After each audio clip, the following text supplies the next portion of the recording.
तो हाँ भी चैंपियंस, क्या हाल है सबके। तो केमिस्ट्री पढ़ने जा रहे हैं, आज से शुरू कर रहे हैं हम इसको। जो पहला लेक्चर है अपना, और जो चैप्टर है वो है क्लास 11 का first chapter, some basic concepts of chemistry.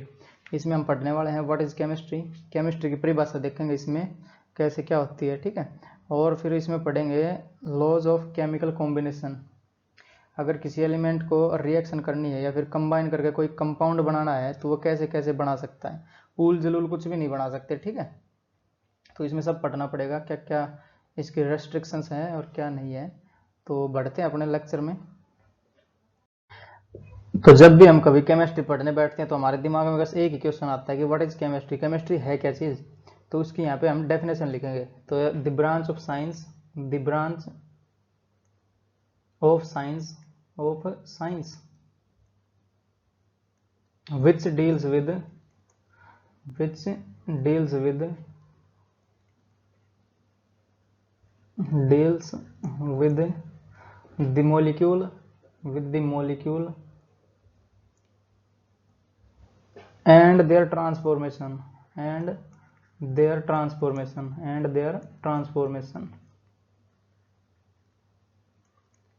transformation,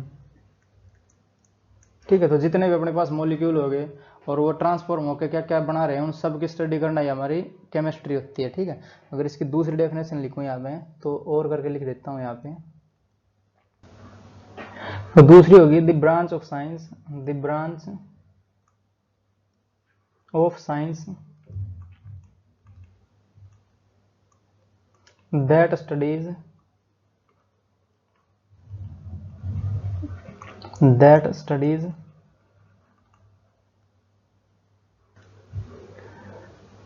the preparation, studies the preparation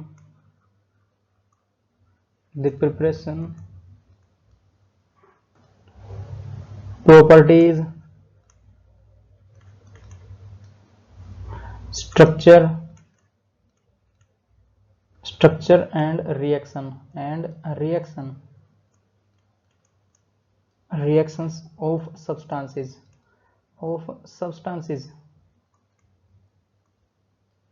is called chemistry, ठीक है। तो जितने भी अपने पास सब्सटेंसेस हो गए उनकी प्रिपरेशन में कैसे बनते हैं, उनकी प्रॉपर्टीज क्या है, स्ट्रक्चर कैसा है, और रिएक्शन कैसे कैसे कर सकते हैं किसी दूसरे कंपाउंड के साथ, ठीक है। तो वो सब पढ़ना ही हमारा केमिस्ट्री होती है। तो जो केमिस्ट्री की शुरुआत होती है वो होती है मैटर से। तो यहाँ पे मैटर की डेफिनेशन और लिखेंगे हम यहाँ पे। तो मैटर हो जाएगा anything which has mass and occupies volume. तो anything which has mass and occupies volume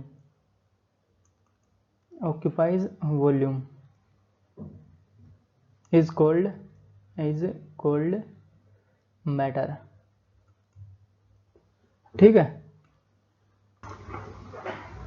तो जो मैटर है वो तीन स्टेट में पाया जाता है, एक तो सॉलिड हो गया, लिक्विड हो गया और गैस हो गया। ये तीन स्टेट में पाया जाता है अपना मैटर। तो बढ़ते हैं एक एक करके आगे सॉलिड, लिक्विड एंड गैस की ओर। तो अब आता है अपना स्टेट ऑफ मैटर। तो तीन स्टेट में पाया जाता है जो अपना मैटर है। एक तो हो जाएगी सॉलिड, तो पहली हो जाएगी सॉलिड स्टेट।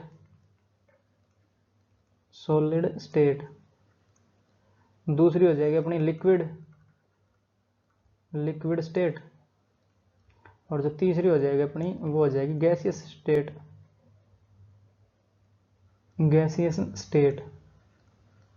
ठीक है। तीन चीजों में, तीन स्टेट में पाया जाता है, एक सॉलिड हो गया, लिक्विड हो गया, गैस हो गया। सॉलिड में क्या है, इसका जो मास है और वॉल्यूम है वो डेफिनेट रहेगा। लिक्विड में क्या है, इसका मास डेफिनेट रहेगा बट वॉल्यूम जिस कंटेनर में डालेंगे उसी का वॉल्यूम ले लेगा।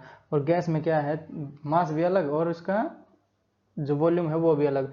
जिस कंटेनर में डालोगे उस सारे कंटेनर में फैल जाएगा गैस, ठीक है। ये तीन इसकी स्टेट थे मैटर के। अब आता है क्लासिफिकेशन ऑफ मैटर, ठीक है। Classification of matter. तो ये जो क्लासिफाई करा गया है मैटर वो दो कैटेगरीज में क्लासिफाई करा गया है अपना, ठीक है। तो यहाँ पे लिखता हूँ मैटर और एक तो हो जाएगा इसका अपना जो पहले वाला है वो हो जाएगा मिक्सर, एक हो जाएगा pure substance, mixer and pure substance. तो मिक्सचर में जाके फर्दर दो कैटेगरीज बढ़ती हैं, एक तो हो जाएगा अपना होमोजीनियस और एक हो जाएगा हेट्रोजीनियस। होमोजीनियस और एक हो जाएगा हेट्रोजीनियस, हेट्रोजीनियस मिक्सर। और जो प्योर सब्सटेंस है ये भी फर्दर दो कैटेगरीज में बढ़ता है। तो पहला हो जाएगा अपना एलिमेंट्स और दूसरा हो जाएगा अपना कंपाउंड्स। ठीक है, तो यहाँ पे अगर मिक्सचर की बात करें हम तो मिक्सचर क्या हो जाएगा, दो प्योर सब्सटेंसेस से मिलकर जो भी बनता है वो अपना मिक्सचर हो जाएगा। जैसे यहाँ पे देखें हम शुगर और वाटर का जो मिक्सचर है वो, तो इसमें शुगर और वाटर दोनों अलग अलग हैं बट मिल के बना तो ये आ जाएगा अपना मिक्सचर। ठीक है, चाय देख लो, चाय बनती है वो, तो वो भी एक मिक्सचर है अपना। एयर देख लो, एयर भी एक मिक्सचर है। ठीक है, तो ये हो जाएगा अपना मिक्सचर का पार्ट। अब देखेंगे आपको होमोजीनियस मिक्सचर क्या होता है। तो होमोजीनियस की अगर बात करें तो ऐसा मिक्सचर जो बिल्कुल दोनों सब्सटेंसेस थे वो कम्प्लीटली घुल जाए एक दूसरे में या फिर मिल जाए। ठीक है, उसको डिफ्रेंशिएट करना मुश्किल हो जाए। तो जैसे अपने जो शुगर वाला और जो वाटर वाला था वो एक मिक्सचर होमोजीनियस मिक्सचर है वो। एयर वाला एक अपना होमोजीनियस मिक्सचर होएगा। अगर दूसरी तरफ हेट्रोजीनियस की बात करी जाए तो ऐसे दोनों सब्सटेंसेस जो प्योर ना मिले, मतलब उनको अलग अलग करा जा सकता है। जैसे यहाँ पे हम मिक्सर ले लें अपना, दाल में वो कुछ कंकड़ हो वो वाला। ठीक है, तो कंकड़ और दाल का मिक्सचर तो हो गया बट उन दोनों को हम सेपरेट कर सकते हैं। और इसका एक और ले लो चीनी और साल्ट का, तो चीनी और साल्ट अलग अलग है ना, दोनों है तो मिक्सचर ही चीनी और साल्ट का बट दोनों ये अलग अलग है।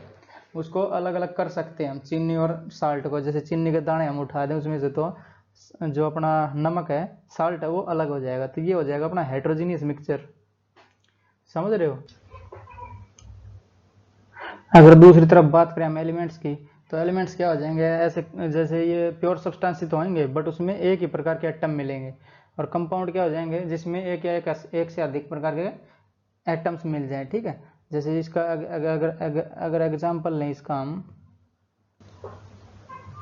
तो इसका एग्जाम्पल हो जाएगा हाइड्रोजन, ठीक है, सोडियम, कॉपर एटसेट्रा, जितने भी हो सकते हैं ये इसके एग्जाम्पल हो जाएंगे एलिमेंट के, जिसमें एक ही प्रकार के एटम मिलेंगे। अगर कंपाउंड्स की बात करें तो कार्बन डाइऑक्साइड कंपाउंड है हाइड्रोजन और ऑक्सीजन का। ठीक है, तो ये इसका एक एग्जाम्पल हो जाएगा। बढ़ेंगे नेक्स्ट। तो अब अपना लॉज ऑफ केमिकल कॉम्बिनेशन। तो 5 ऐसे लॉज थे अपने पास, 5 लॉज जो मिलकर ये डिसाइड करते थे कि एलिमेंट कैसे कंबाइन करके कोई कंपाउंड बनाएगा। ठीक है, मान लेते हैं जैसे कंपाउंड ए या एलिमेंट ए का कितना मास या कितने ग्राम मास दूसरे एलिमेंट का कितने ग्राम मास के साथ मिलकर कोई कंपाउंड बनाएगा, या कोई परसेंटेज हो गया, जैसे ए एलिमेंट का इतना परसेंटेज और प्लस करके जो बी वाला है उसका कुछ एलिमेंट परसेंटेज करके कितना कंपाउंड बनाएगा। तो जो पहले वाला ला था उसको वो देख लेते हैं, conservation of mass, conservation of mass.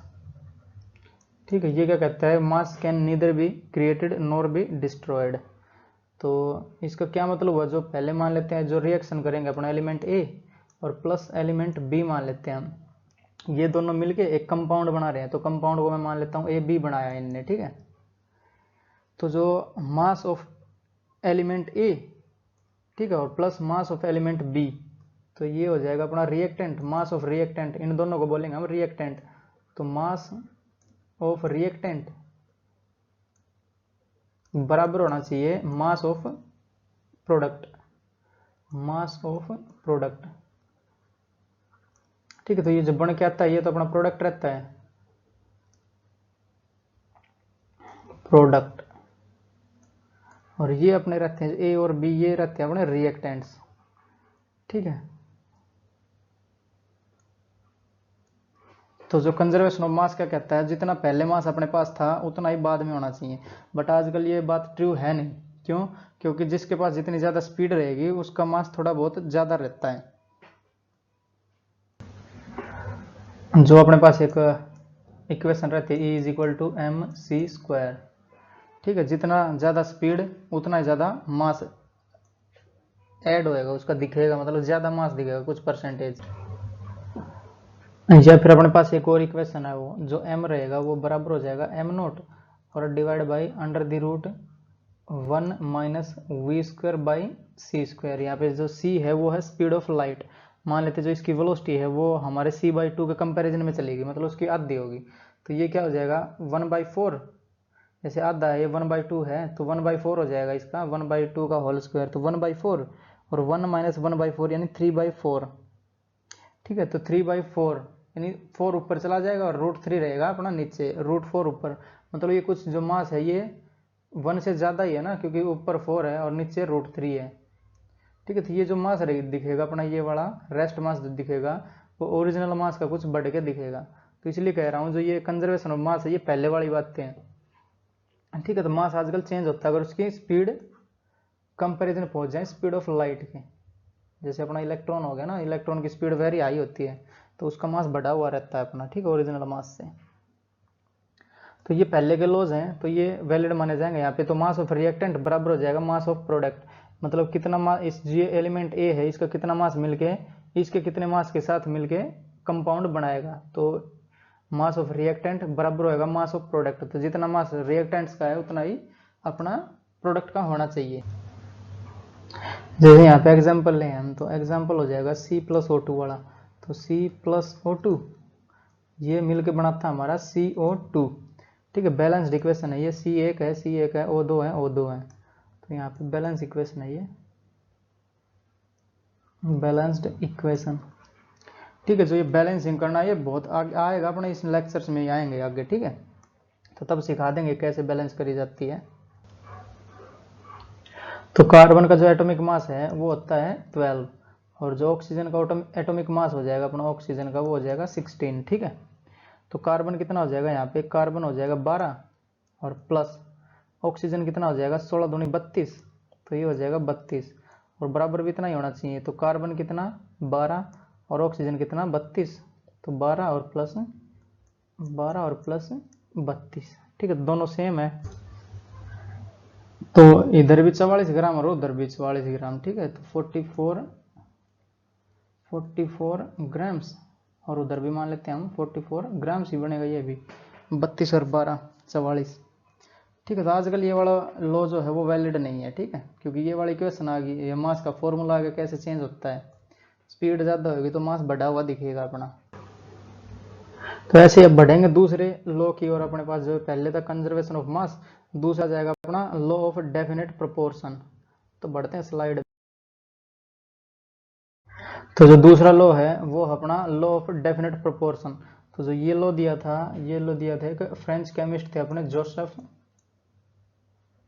Proust. ठीक है, उन्होंने एक लिया था जो कंपाउंड लिया था वो था cupric carbonate, CuCO3 cupric carbonate. ठीक है, क्यूप्रिक कार्बोनेट। तो उन्होंने इसके 2 सैंपल लिए थे, एक तो जो नेचुरली हमें मिलता है और एक जो सिंथेटिक था वो। ठीक है, तो यहाँ पे मैं बना के दिखाता हूँ उसको। जो नेचुरल और सिंथेटिक था उसमें इनकी मात्रा थी वो दिखाई गई है इसमें। तो जैसे ये हो जाएगी अपना नेचुरल सैंपल। ठीक है, और एक हो जाएगा अपना सिंथेटिक सैंपल, और ये भी नेचुरल सैंपल। तो इसमें जैसे C और O3 है ना, तो Cu कॉपर का हो जाएगा, कॉपर की परसेंटेज ऑफ कॉपर, और जो दूसरा हो जाएगा परसेंटेज ऑफ कार्बन, और जो तीसरा कॉलम हो जाएगा वो अपना हो जाएगा परसेंटेज ऑफ ऑक्सीजन। ठीक है, तो ये एक टेबल बनाई थी उन्होंने, तो मैं भी यही टेबल यहाँ पे बना के दिखा देता हूँ। ठीक है, तो जो परसेंटेज ऑफ कॉपर था नेचुरल वाले में, तो एक लाइन और खींच देता हूँ यहाँ पे मैं।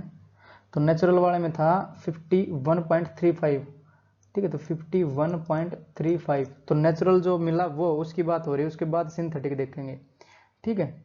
और जो दूसरा था परसेंटेज ऑफ कार्बन वो था 9.74%, ठीक है। जो तीसरा था वो था 38.91%।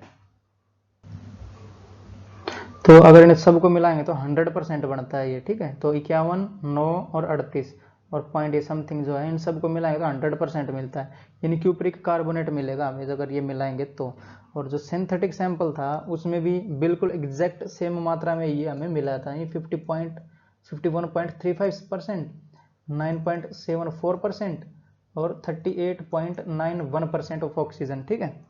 या फिर 51.35% ऑफ कॉपर, क्यूप्रिक कार्बोनेट लेंगे तब उसमें इतनी परसेंटेज रहेगी कॉपर की और 9.74% रहेगी कार्बन की और 38.91% रहेगा अपना ऑक्सीजन। ये कंपोजिशन थी, ठीक है। नेचुरल लिया हमने, फिर सिंथेटिक लिया क्यूप्रिक कार्बोनेट। तो इस एक्सपेरिमेंट से जो जोसेफ सर थे उन्होंने क्या कंक्लूजन निकाला, कंपाउंड चाहे कोई सा कहीं से भी लिया गया हो बट हो एक नेचर का, जैसे क्यूप्रिक कार्बोनेट है कहीं से भी लेके आए हम, तो नेचुरल लिया हमने और एक लिया सिंथेटिक, तो उसकी जो मात्रा है जो इसके अंदर एलिमेंट्स है उन सब की सेम मिलेगी। जैसे ही हमने नेचुरल लिया तो इतनी, सिंथेटिक बनाया क्यूप्रिक कार्बोनेट तो भी इतनी आई। तो उन्होंने यही कंक्लूजन निकाला था कि कितना भी कोई भी कंपाउंड हो, अगर उसको कहीं से भी लेके आओ, कहीं से भी इर्रेस्पेक्टिव ऑफ सोर्स कहीं से भी लेके आयो, तो उसमें जो कंपाउंड जो अपने एलिमेंट्स रहेंगे उनका परसेंटेज सेम रहेगा बाई मास, ठीक है। अगर इतना मास इसमें था 51.35% था इसमें नेचुरल वाले में, तो अगर सिंथेटिक लिया है तो भी उसमें इतना ही मिलेगा कंपाउंड। तो ये उनका लॉ था एक, ठीक है। जोसेफ प्राउस्ट सर थे, फ्रेंच केमिस्ट, उन्होंने दिया था क्यूप्रिक एसिड का, क्यूप्रिक कार्बोनेट का एग्जाम्पल लेके। अगर इसका दूसरा एग्जाम्पल लें हम, एग्जाम्पल दूसरा मान लेते हैं हमारे पास एक है सी वाटर या फिर रा वाटर। सी वाटर एक हो जाएगा अपना नॉर्मल वाटर या फिर रेन वाटर ले लो, रेन वाटर, और एक हो जाएगा अपना टैप वाटर, टैप वाटर, ठीक है। तो हैं तो वाटर ही सारे, तो इनका जो कंपोजिशन होएगा किसका, अगर उसका फॉर्मूला लिखें हम H2O, तो हाइड्रोजन और ऑक्सीजन का इनका सेम रहेगा अपना क्या, जैसे सी वाटर हो गया, रेन वाटर हो गया, टैप वाटर हो गया, तो इसका परसेंटेज सेम रहेगा कहीं से भी ले लो क्योंकि है तो वाटर ही। तो जैसे H2, तो H2 को तो हम यहाँ पे 2 लिख देंगे और ऑक्सीजन का हो जाएगा यहाँ पे 16, क्योंकि हाइड्रोजन 2 है ना, हाइड्रोजन का एटॉमिक मास 1 और 2 हाइड्रोजन है तो यहाँ पे 2, ठीक है। ऑक्सीजन का हो जाएगा 16। अगर इधर रेन वाटर में लिखें तो भी 2:16, टैप वाटर में लिखें तो 2:16, यानी 1:8, 1:8। तो कहीं से भी वाटर लेके आ जाओ उसका जो रेशियो रहेगा वो रहेगा 1:8, किसका, H2 हाइड्रोजन का और ऑक्सीजन का, ठीक है। ये था अपना लॉ ऑफ डेफिनेट प्रोपोर्शन जो कि दिया था अपने जोसेफ सर ने। बढ़ेंगे थर्ड लॉ की ओर। तो थर्ड लॉ अपना लॉ ऑफ मल्टीपल प्रोपोर्शन, तो ये दिया था अपने को डाल्टन सर ने, डाल्टन सर ने दिया था 1803 में। तो ये समझ में आएगा अपने को एग्जाम्पल लेने के बाद। जैसे ये लोग क्या कहता है, अगर दो एलिमेंट मिलके दो या दो से अधिक कंपाउंड बना रहे हैं तो जैसे मैं मान लेता हूँ, जैसे एग्जाम्पल से ही समझ में आएगा ये, तो मैं मान रहा हूँ कार्बन और ऑक्सीजन मिलकर एक बार तो बना रहे हैं कार्बन मोनोऑक्साइड और एक बार बना देते हैं ये कार्बन डाइऑक्साइड, ठीक है।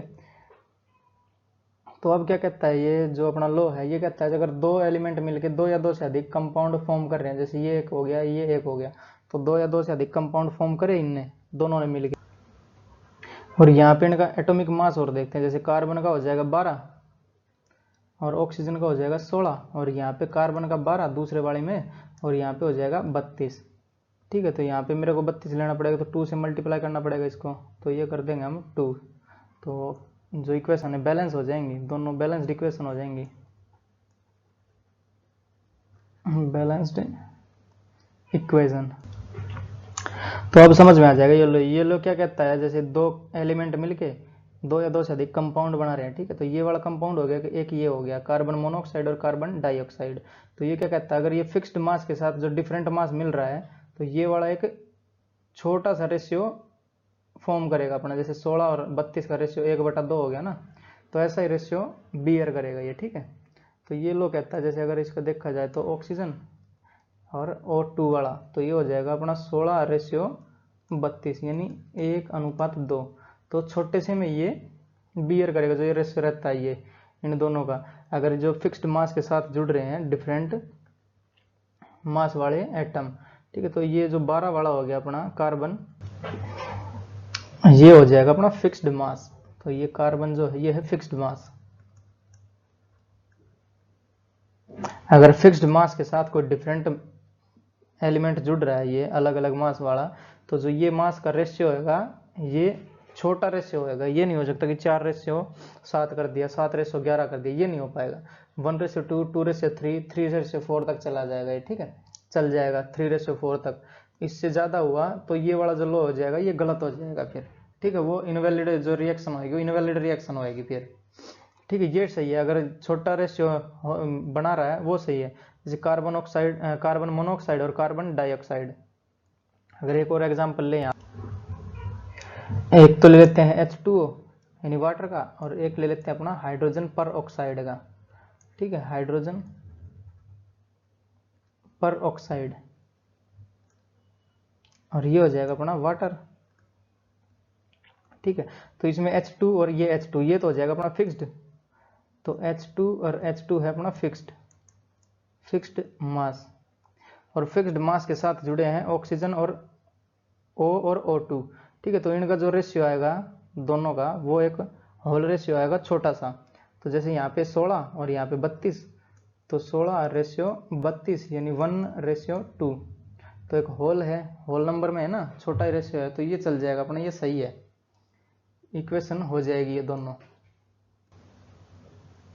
नेक्स्ट बढ़ते हैं फोर्थ लॉ की तरफ। तो जो फोर्थ लॉ है वो अपना गे-लोजेक्स लॉ, तो इन सर ने दिया था ये 1808 में। ठीक है, और ये जो लॉ है ये गैसेस पे बेस्ड है। ठीक है, तो इसको अगर लॉ को हम लिखें तो when gases reacts when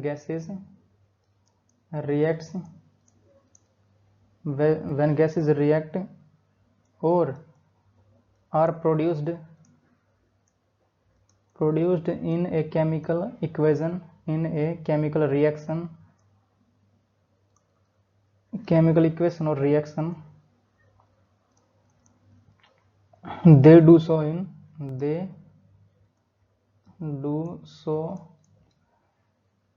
in a simple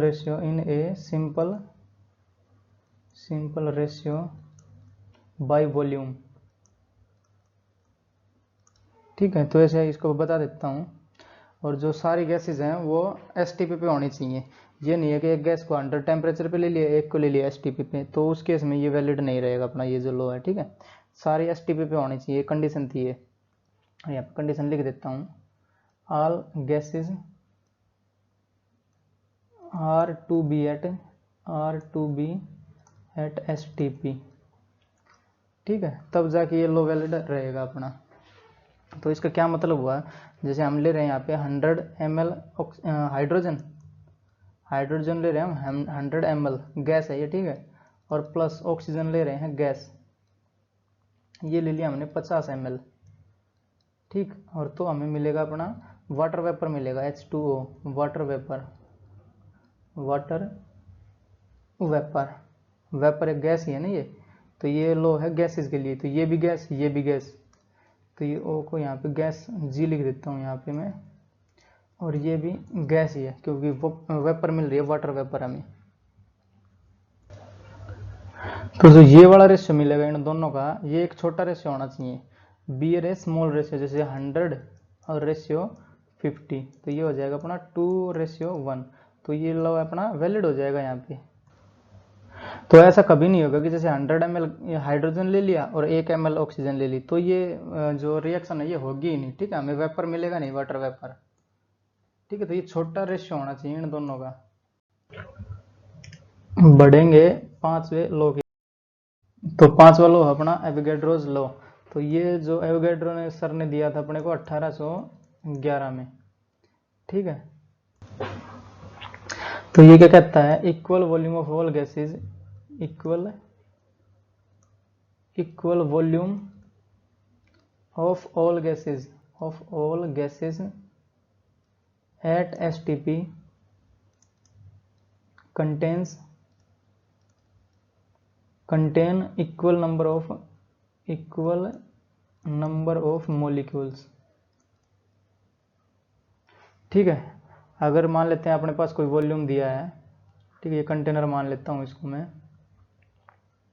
और ये है STP पे, ठीक है, स्टैंडर्ड टेम्परेचर प्रेशर पे, और मान लेते हैं हमने इसमें ऑक्सीजन डाल दी, ठीक है, तो जितने मॉलिक्यूल इसमें जाएंगे ये ऑक्सीजन के भरेंगे एट STP पे, उतने ही मॉलिक्यूल हाइड्रोजन के भरेंगे, ठीक है, इसी कंटेनर में, अगर वॉल्यूम कांस्टेंट है ये, तो ये जो दोनों वॉल्यूम है ये कांस्टेंट है, ठीक है, फॉर इक्वल वॉल्यूम, तो ये वॉल्यूम दोनों इक्वल है, बनने में अलग अलग बना है। अगर इसमें हाइड्रोजन डालूंगा मैं H2, तब भी इसके सेम मॉलिक्यूल्स जाएंगे जितने जाने थे। मान लेते हैं X मॉलिक्यूल्स गए इसमें,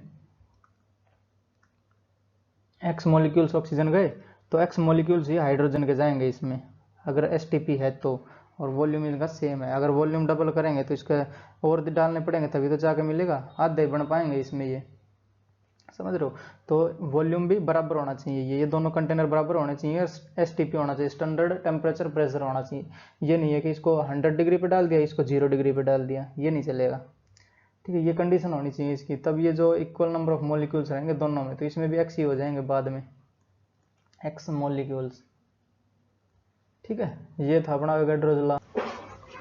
तो अपना एक और लॉ बचता है जो है लॉ ऑफ रेसिप्रोकल प्रोपोर्शन, जो मल्टीपल प्रोपोर्शन का कुछ उसको एडवांस मान सकते हैं हम, ठीक है, अलग से नहीं है वो, जैसे 5 तो हो ही गए अपने, वो अलग से नहीं है, उसका मॉडिफिकेशन मान सकते हैं हम। जो रेसिप्रोकल प्रोपोर्शन है ये मल्टीपल प्रोपोर्शन का मॉडिफिकेशन मान सकते हैं, तो उसको और पढ़ लेते हैं क्योंकि उसमें से क्वेश्चन आ रहे हैं। तो ये है अपना लॉ ऑफ रेसिप्रोकल प्रोपोर्शन, तो मल्टीपल प्रोपोर्शन का इसको एडवांस मान सकते हैं हम, ठीक है। तो जो अपना मल्टीपल प्रोपोर्शन था वो क्या कहता है, जब दो एलिमेंट मिलते थे उसमें, जैसे A और प्लस B मिलके दो एलिमेंट जो कंपाउंड बनाते हैं, जैसे AB बना दिया, AB और एक AB2 मान लेते हैं, ऐसा कुछ बनाता, तो दोनों सेम थे, ये A प्लस B सेम था दोनों, जो मल्टीपल प्रोपोर्शन था उसमें। बट इसमें क्या है, इसमें तीसरे के साथ बनाएंगे, ये जो A और B है वो तीसरे के साथ कंपाउंड बनाएंगे कोई, तो मैं इसको मिटा के लिख दे रहा हूँ, जैसे A और B, यानी दो एग्जाम्पल लेता हूँ, इसको एग्जाम्पल से समझ में आ जाएगा। जैसे एक कार्बन ले लिया और एक सल्फर ले लिया मैंने, और ये जो मिलके बना रहे हैं ये एक ऑक्सीजन के साथ मिलके बना रहे हैं, तो जो कार्बन और ऑक्सीजन मिलके बनाएगा ये तो हो जाएगा CO2, और SO ये बनाएंगे तो ये हो जाएगा SO2, ठीक है। तो जो डिफरेंट एलिमेंट्स हैं, एक ये होगा डिफरेंट और एक ये होगा डिफरेंट, तो तीसरे के एक फिक्स्ड एलिमेंट के साथ इनको रिएक्शन करनी है, जैसे CO2 बनाया इसने और इसने बनाया SO2 सल्फर डाइऑक्साइड। तो जो इन दोनों का रेशियो होगा, इन दोनों का जो प्रोडक्ट बने हैं डिफरेंट डिफरेंट के साथ, जैसे एक बार C का O के साथ CO2 बना, एक बार इसके साथ बना S के साथ O के बना, तो SO2 बन गया, कार्बन डाइऑक्साइड और सल्फर डाइऑक्साइड। तो इनका जो आएगा अपना रेशियो आएगा इन दोनों का, वो इन दोनों के रेशियो के स्मॉल होना चाहिए, जैसे बियर स्मॉल रेशियो करना चाहिए, ठीक है, होल रेशियो आना चाहिए। तो इनका बीच का जो कंपाउंड बनता है वो CH2 बनता है ना, तो CH2 sulphur correction carbon disulphide, ठीक है, तो ये बनता है। अगर ये जो रेशियो आया इन दोनों के बीच का और ये वाला जो रेशियो आया, ये एक होल स्मॉल बियर एग्जिस्ट करना चाहिए, ये बियर नंबर, ठीक है। जैसे इनका देखें हम, तो कार्बन 12 ऑक्सीजन 16 और 16 32 हो जाएगा ये दोनों, तो 12 और रेशियो 32, ठीक, और इनका कितना हो जाएगा सल्फर डाइऑक्साइड का, सल्फर का 32, तो ये हो जाएगा 32 और रेशियो 32, ठीक है। तो ये कितना बचेगा, 12 रेशियो 32 बच जाएगा इन दोनों का। अगर देखा जाएगा तो ये तो कट ही जाएगा 1/1, तो 1/1 किसी को कर दो तो 12 और रेशियो 32 बचेगा ये। तो जो ये रेशियो आएगा अपना, ये आएगा 12 और रेशियो 32, ठीक है। अगर ये रेशियो जो आया अपना फाइनली, और इनका जो फाइनली आएगा रेशियो, वो एक स्मॉल नंबर होना चाहिए रेशियो में, ठीक है। तो इनका कितना हो जाएगा, कार्बन का 12 और इसका कितना हो जाएगा, सल्फर का 32 होता है, तो 32 दूनी 64, तो ये हो जाएगा रेशियो 64, ठीक है। अब इन दोनों का रेशियो देखना, ये वाला रेशियो और ये वाला रेशियो दोनों देखना है। जैसे अगर मैं इसको करूँ यहाँ पे, तो ये रेशियो जितना आ जाएगा, एक स्मॉल नंबर आना चाहिए ये, तो 12 रेशियो 64, ठीक है, और एक रेशियो हो जाएगा ये 12 रेशियो 32, ठीक है, तो यानी 12/64 और गुणा 32/12, तो 12 से 12 मर जाएगा और आएगा कितना, 1/2 आएगा ये। ठीक है, तो ये स्मॉल रेशियो होना चाहिए तभी ये लो वैलिड होएगा अपना। इसमें से क्वेश्चन आ रहे हैं इसी पे बेस्ड। एक और एग्जांपल लेते हैं, जैसे एक सल्फर है और एक अपने पास ऑक्सीजन, तो ये डिफरेंट कलर से बनाता हूँ इसको। तो एक तो अपने पास सल्फर और एक है ऑक्सीजन, तो ये तो डिफरेंट हो गए। अब ये तीसरे के साथ जुड़ना है इनको, तो तीसरा हो जाएगा अपना फिक्स, जो हाइड्रोजन रहेगा वो है फिक्स्ड। ठीक है, और इससे हाइड्रोजन और ऑक्सीजन मिलेंगे तो H2O बनेगा। ठीक है, और ये सल्फर और हाइड्रोजन बनेंगे तो H2S बनेगा, हाइड्रोजन सल्फाइड। ठीक है, और बाद में जो इनका रेशियो देखना हमें, पहले इन दोनों का रेशियो, तो ये हाइड्रोजन तो 2 और रेशियो सल्फर हो जाएगा अपना 32। ठीक है, और इनका रेशियो देखना है इसके साथ H2O के साथ, तो ये 2 और रेशियो 16। ठीक, तो इन दोनों का रेशियो कितना आएगा, इन दोनों का रेशियो आ जाएगा जैसे 2/32 और इंटू 16/2, तो 1/2 आ जाएगा इनका रेशियो। ठीक है, ये आएगा अपना 1:2। अब इस तीसरे के साथ देखना है, जो ये दोनों मिलके बनाएंगे, तो ये दोनों मिलके बनाते हैं सल्फर डाइऑक्साइड, तो ये SO2 बनाते हैं। ठीक है, सल्फर और ऑक्सीजन मिलके सल्फर डाइऑक्साइड बनाते हैं। अब ये वाला और ये वाला, ये दोनों एक छोटा सा नंबर बनना चाहिए रेशियो में। तो अगर SO2 की बात करें हम, तो सल्फर होता है अपना 32 और ऑक्सीजन होता है 16, पर दुगना है ये, तो 16 16 32 हो जाएगा ये भी। तो 32:32 यानी 1:1। अगर इन दोनों की बात करें, इसकी और इसकी, तो ये 1:2 ही आ जाएगा अपना। ठीक है, तो 1:2। ठीक है, तो ये भी सही है अपना, तो ये दोनों इक्वेशन पॉसिबल हो जाएंगे। इसमें भी अपना 1/2 आया, इसमें भी 1/2, क्योंकि ये छोटा नंबर है, तो ये वैलिड है अपने ये वाला लॉ। इसी लॉ से ही क्वेश्चन आते हैं ज़्यादातर। तो इस लेक्चर में बस इतना ही, रोकते लेक्चर को यहीं पे, पढ़ाई करते रहें। All the very best.